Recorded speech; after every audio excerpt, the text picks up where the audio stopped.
This is the Roots and All podcast, and I'm your host, Sarah Wilson.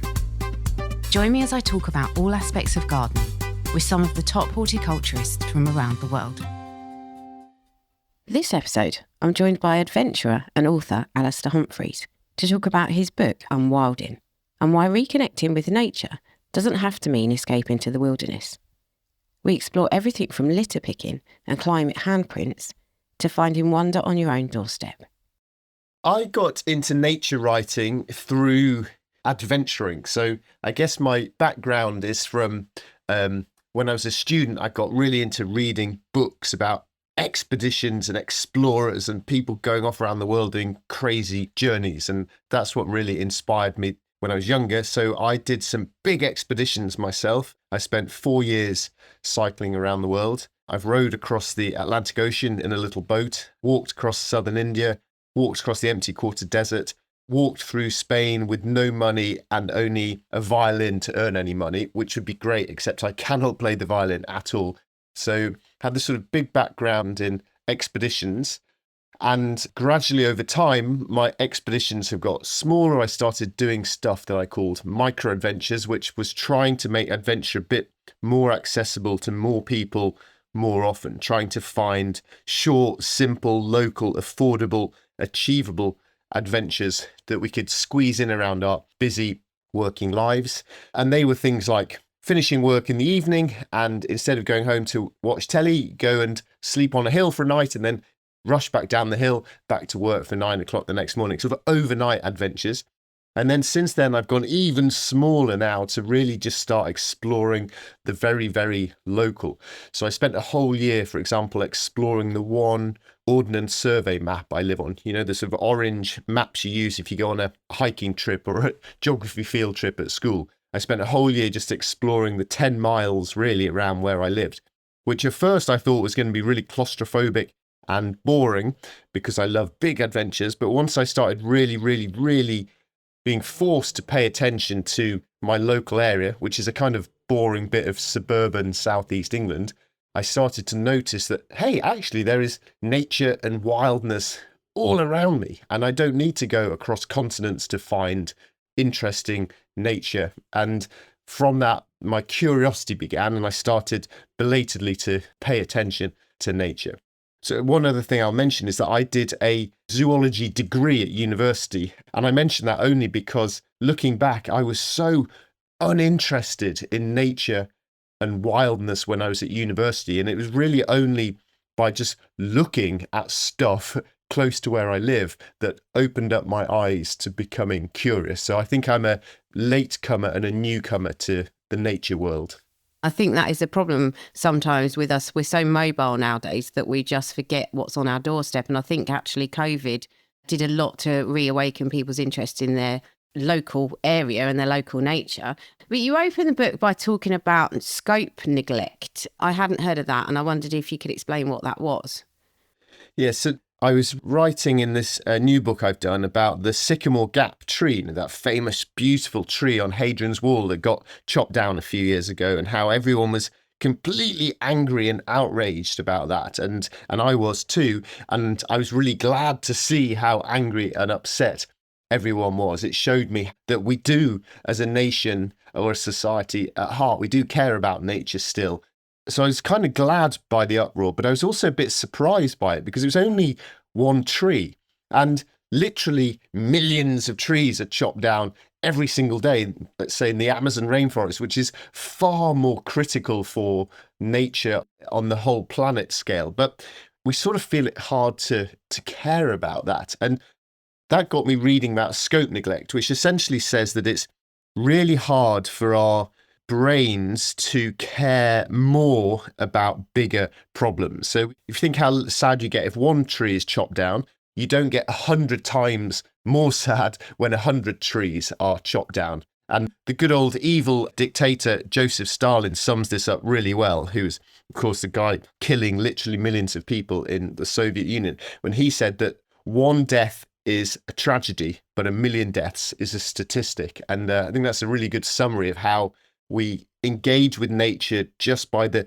small, local, little things that we know. And that's what I'm trying to argue, is that if we can start to really care about the local nature to us, then that's going to help us care about the big picture stuff too. That's so true, I think. And once you kind of know something, you're more invested in it.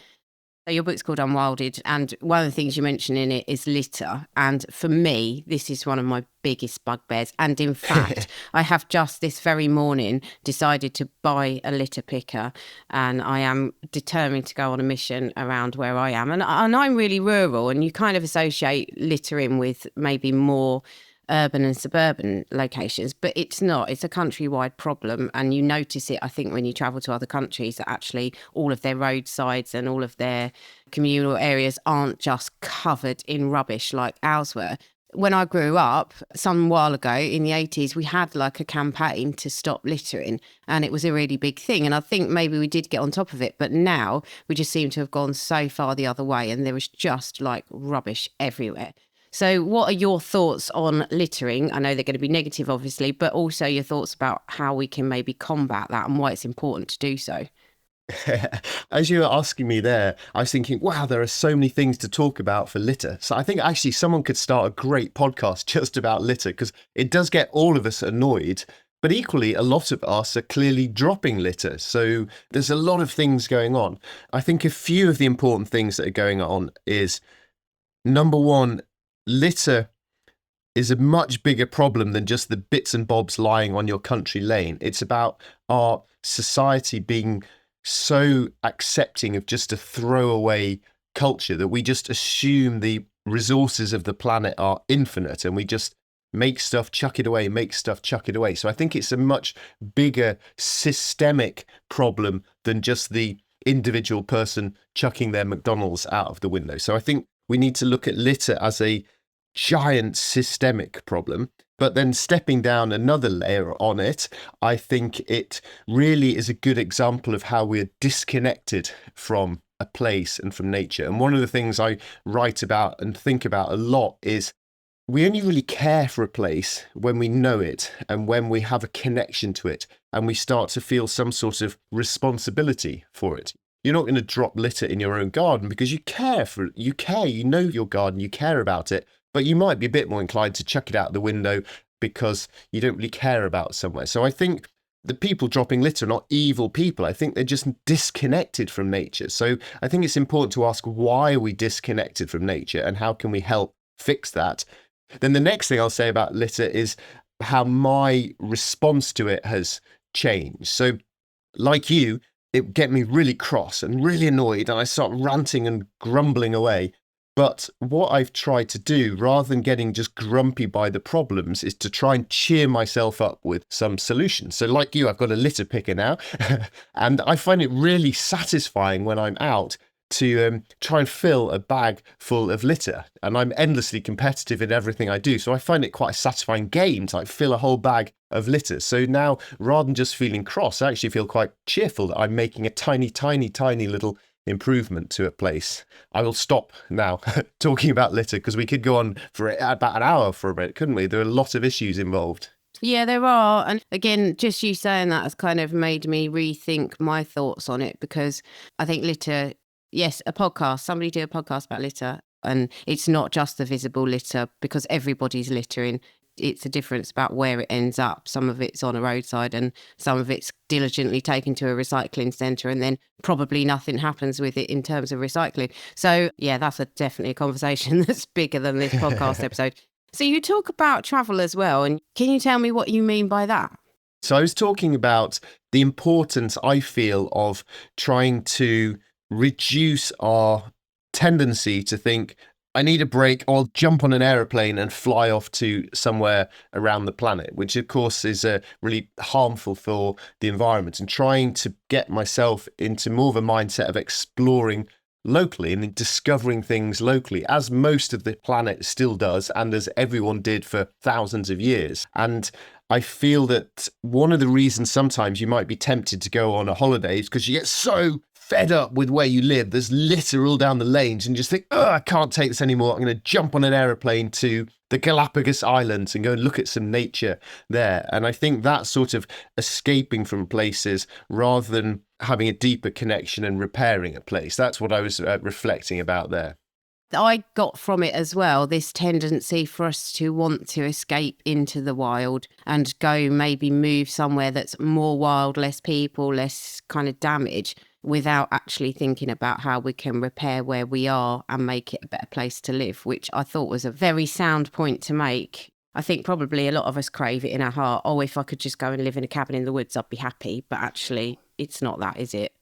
Yes, well, that was exactly one of the reasons why I began my project of spending a whole year exploring the map I live on, is because I don't really like where I live. I'd much rather live in a cabin in the mountains than in somewhere where I can hear a motorway and everyone just goes to the shopping centre at the weekends. But I don't really like having that attitude about my life. So I decided I wanted to try and get a more positive approach to it by trying to look for more nearby nature and wildness.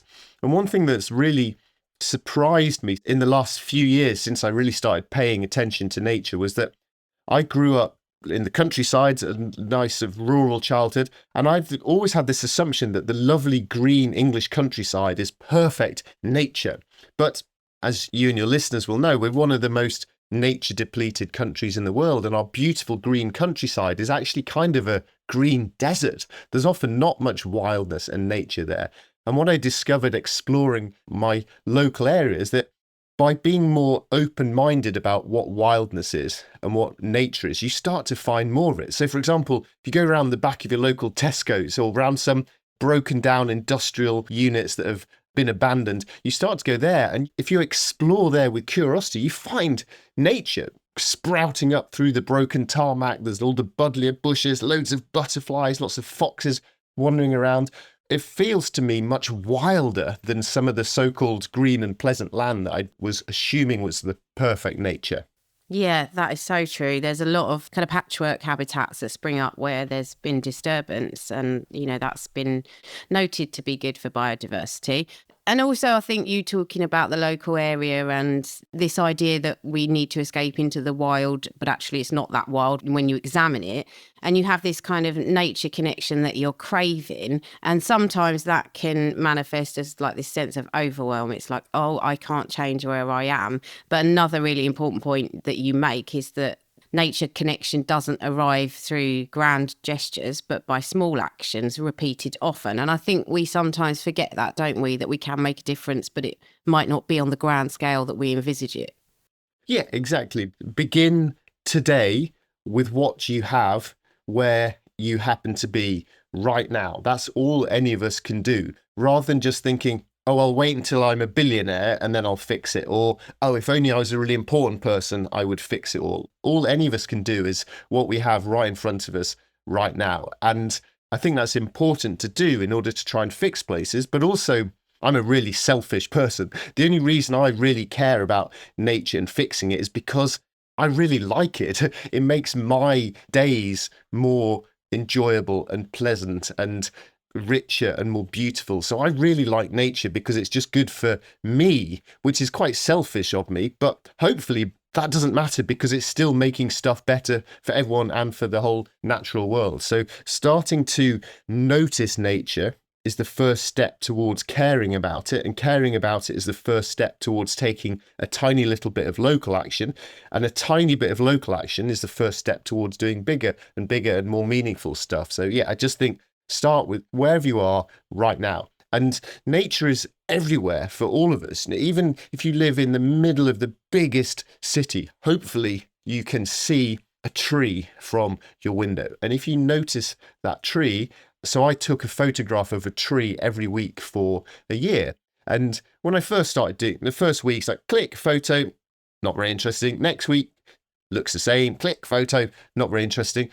2 months later, however, the leaves started to go golden. I'm like, oh, wow, it's changing. And you start to notice and care for that single tree, even if you're just in the middle of a city. Yeah, you absolutely do. You have to stop and take the time, which is a battle in itself, isn't it? That making time for nature is a tricky thing. It is a tricky thing, but for those of us who feel that we don't have time for nature, I think we need it even more. If you don't have time for 15 minutes in nature, then you probably need 30 minutes in nature to find some sort of way to slow down a little bit. And your book is very sort of instructional, and I don't want you to give too much away because people need to obviously read it. But you talk about your 5 battles. Are you happy to kind of go into briefly what that involves? Yeah, very much. Then we can save everyone the bother of having to actually read it. So, like a lot of people who care about nature, I started to get overwhelmed by all the bad stuff. The Amazons are being chopped down, the polar bears are all dying, there's litter on my street, so much. And you can get really down and depressed, can't you? So I read about this little trick online. It's called the 5-25 rule. And what you do is, well, they suggest you write down 25 bad things. I decided to write down every single bad thing in the entire world. Polar bears, Amazon rainforest, litter on my street. And you can imagine this becomes an enormous list.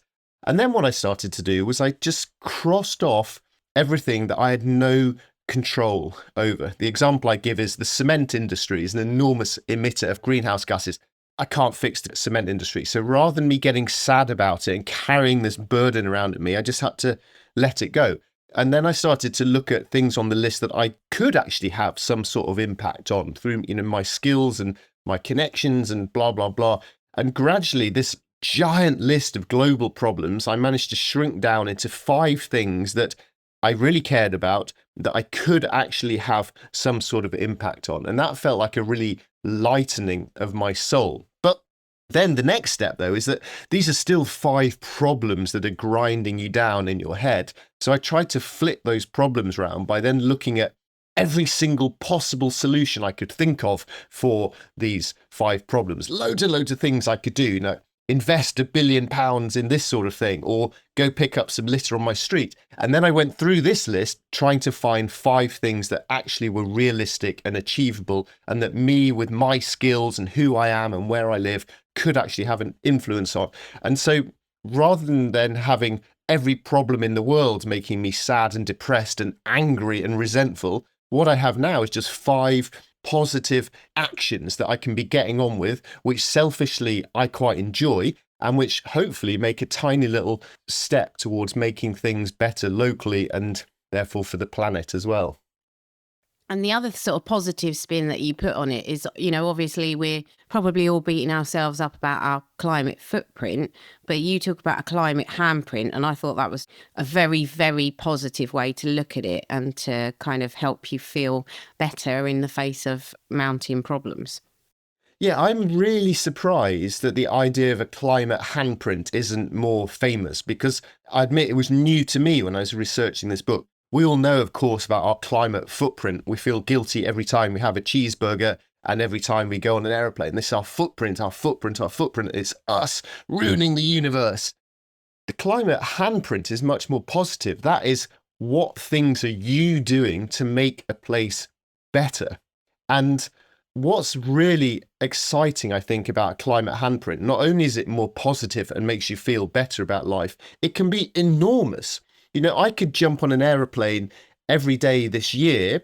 That would be a bad footprint. But just imagine if I persuaded every president on the planet to solve climate change. Then my footprint would be so worth it because of my much bigger handprint. So the handprint is a really positive thing that can be absolutely enormous. And this is the good that we do for nature and the planet. So yes, I think it's important to pay attention to our footprint, but the handprint is really positive and can be much bigger. And to be honest, it's a much more cheerful thing to talk to your friends and colleagues and people in the pub about, people who get sick of you ranting about nature and stuff like that. It's a positive, cheerful solution.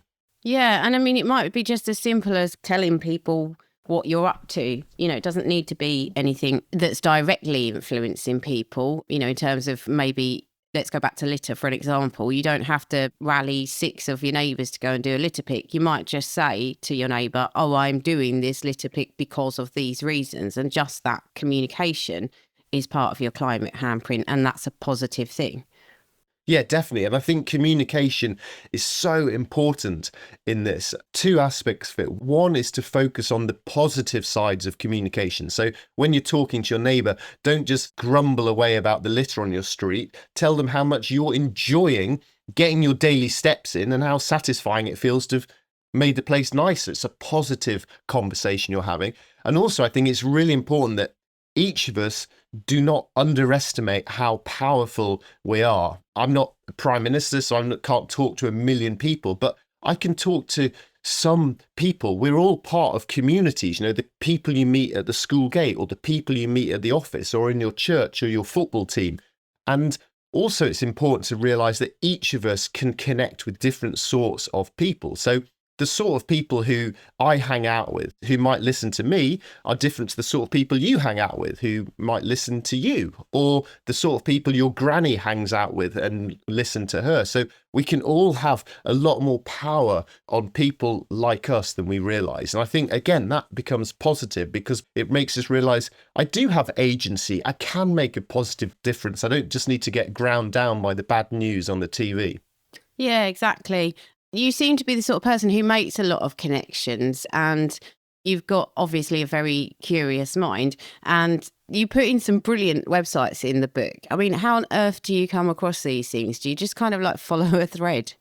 So whenever I start to write a book, I think, this book's a really good idea because it'll be really quick and easy and won't take me very long. And then I just start reading stuff. I read books that leads me off to other books. I read so many books or go down rabbit holes on the internet. And then I end up with these ridiculously gigantic, bloated books that are so enormous and I have to just delete vast amounts of it to try and make it manageable. So yeah, I think it's just opening your eyes to curiosity. And what was also good about this book is that I had no pretense to myself that I was an expert. I knew from the start, I'm new to this kind of stuff. I don't really know very much, and therefore I just need to listen and learn from other people. So I think of being a curious, enthusiastic, and being positive about being a beginner. I'm quite enjoying saying, I've got no idea about the difference between a sedge warbler and a reed warbler, but kind of interested to find out. So yeah, being an enthusiastic novice is my approach. Yeah, I think we should all approach things with an attitude that we have got loads more to learn. I think that's useful to anybody and everybody. So obviously you are one of those people who's always on a mission of some sort or another and always up to something. What are your plans? Are you allowed to share them? What have you got planned for the future? Well, for the first time in a very long time, I actually have no plans. I've absolutely no idea. I really enjoy writing books, but to be honest, society's not reading many books in general, but nobody reads my books. My books sell incredibly badly, and I've never really minded that because I've been passionate about it, but it has started to grind me down to the point where I think, right, I think it's time for a new project that doesn't involve writing books. I really like writing newsletters and trying to communicate with people through that sort of stuff, but right now I have absolutely no idea what to do next. I think I'm having a full-on midlife crisis. Oh, I mean, dare I suggest a podcast about littering? I'm actually writing that down right now, litter podcast, because yeah, everyone has opinions on it. Thanks to Alastair for sharing his thoughts and reminding us that meaningful change often starts much closer to home than we think. If you enjoyed today's episode, you might also like episode 370, Remembering Our Nature, and episode 373, Wilding. You'll find links to both in the show notes, and as always, thank you for listening. Next up is Benny with his Insect of the Week. The Weld bee. Scientific name, Hylaeus signatus. So my insect of the week this week is an incredible bee of the Hylaeus genus. These bees are kind of known as yellow-faced bees, or masked bees. And they're an incredible group. Quite small, quite hard to ID, but this one I've chosen is one of the largest species of this group. Start quickly with the etymology. Hylaeus means, from ancient Greek, of the wood or the forest. So Hylaeus, that's the translation. And I'm assuming it would be the edge of woodland really because it would need sun and the heat. But their cavity nest is often in small cavities, potentially created by beetles or weevils. And the one today is almost exclusively associated with Rosada species. So that is Weld and mignonette. So two beautiful wild native plants. And the females only collect pollen from those two, as far as we understand it. And really interestingly, the pollen collection method is pretty mad. So obviously you've seen a lot of bees with pollen on their legs or some on their bellies. This is a unique pollen collection method whereby the female eats the pollen and nectar and she carries it internally in their crop, which is a pouch in the stomach. And then she'll spit it out, regurgitate it when she reaches her nest burrow. So some people have managed to get photographs of them and regurgitating it. It looks like a bubble. Really cool if you look up a picture of that. Very fascinating group. This was the first bee that a Swedish biologist showed me males, and he said, smell it. He held one, and I was holding it, and he said, smell it, and it smelled of lemon. The first time I found out that some male bees smell of lemon, that was another mind-blowing moment. That was at Peter Korn's garden last year. So Hylaeus signatus, some people call it the large yellow-faced bee. I tend to call it the Weld bee because it's so closely tied to it. So Weld and mignonette, another reason to grow these wonderful wild plants. And yeah, I've had it recorded in the Eden Garden in London this year for the first time on the Weld, as you guessed it. And very happy to see it and record it. I will share a picture of it. So please do keep an eye on your Weld and mignonette. Quite tricky bees to ID, so you'll need a very close inspection of it. And there's a lot of very close species, but hopefully you'll get to see one. As always, please do record on the apps iRecord and iNaturalist. Get the best photography you can. And I really, really hope you see one. You can download or listen to the podcast direct from the website rootsandall.co.uk. Please also check out my Patreon, where you can make a one-off donation or take out a monthly subscription to help support the podcast. Because if you enjoy the show, please help it continue. I also have a GoFundMe where you can make a one-off donation. Even a one-off donation of £1 helps, and I'll be really grateful for your support. So please go to Patreon or GoFundMe and search for Roots and All Podcast.